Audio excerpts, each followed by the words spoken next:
Dices, ¿para qué quiero yo explicaros todo esto? Pues muy sencillo. Cuando un órgano, da igual el órgano que sea, pensemos en el sistema nervioso, pensemos en esos dolores de huesos que tiene la señora que le duele la espalda, a una infección de orina, que normalmente la orina tiene que tener un pH 5, ya sabemos que tiene bastantes cargas positivas. La orina normal tiene un pH 5 y se ve que muchas veces, la mayoría de las veces, cuando hay una infección de orina, se altera el pH.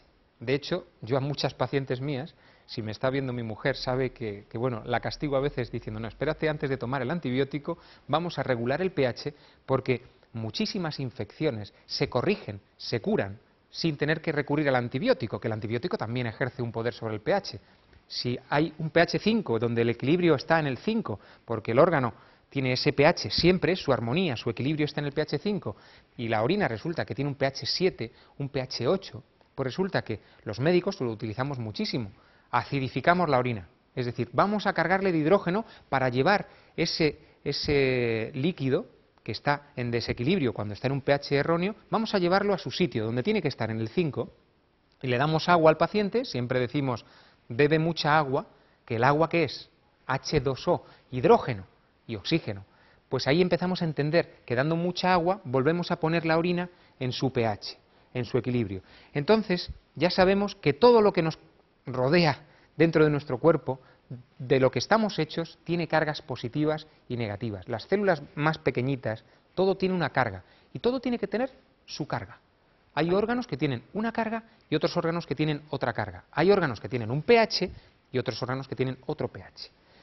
Cuando ya sabemos eso, lo importante que es el grado de acidez en el cuerpo, si se produce una ruptura de ese equilibrio, si enfermamos, si tenemos una infección, como os decía en el caso de las infecciones de orina, que son tan comunes, me acuerdo ahora de un detalle, había una paciente china que había vivido pues muchísimos años, era de allí, y vino para acá y la atendí una vez en el seguro y me dijo que ellos no tenían costumbre de tomar antibióticos, hay otras medicinas en el mundo.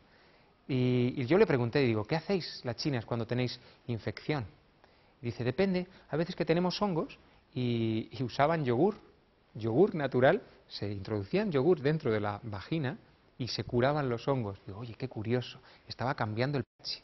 Y cuando tenían infecciones de orina, pues empezaban y bebían mucho líquido, como recomendamos aquí, pero hay pueblos en China, hay cantones, aparte de los 1.100 y pico millones de chinos que hay, pues hay distintas culturas, distintas religiones, distintas formas de tratar, y me llamó muchísimo la atención aquella vez que hablé con esa mujer de las infecciones, cómo las trataban, y lo estaban tratando desde el pH, nada más. Entonces, tenemos que entender que cuando un órgano se enferma, se rompe el equilibrio. Si un órgano tiene que tener, por ejemplo, un equilibrio, decimos que hay aquí una serie de cargas positivas, y este órgano puede ser el páncreas, puede ser la columna, puede ser un músculo, tiene una serie de cargas positivas, un número nx, ¿no? Y después en otro lado ese órgano está en equilibrio, es como se ha creado ese órgano, con una serie de cargas negativas. Por alguna razón, por el estrés, por no dormir bien, por no estar bien hidratados, recordar, agua, hidratación, hidrógeno, pH. Por tener algún tipo de trastorno que genera un cambio en la carga eléctrica, se rompe el equilibrio. Puede que sea porque han metido una carga positiva más o porque han metido alguna carga negativa más. Entonces, en cuanto se rompe el equilibrio eléctrico también se rompe. Y ahí es donde entra a formar parte el papel de los imanes. ¿Recordáis? Bueno, si no recordáis de otros programas, simplemente tenéis que pensar en el efecto que hace un imán. Un imán ejerce una fuerza de atracción o repulsión. Si hay una carga positiva y esta es una carga negativa, se pegan.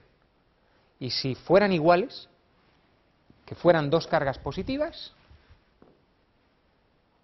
se repelen.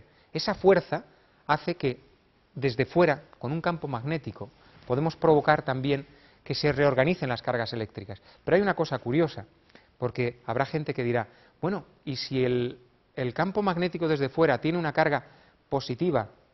Y hemos hablado que los átomos, es decir, de lo que estamos hechos todos, dentro en el núcleo tiene una carga positiva también, la tendencia será siempre a repelerlo, ¿no? No es tan fácil. Existen varias fuerzas en la naturaleza. La fuerza magnética es una de ellas, de las grandes 4 fuerzas que conocemos en la naturaleza, aparte de la fuerza de la gravedad.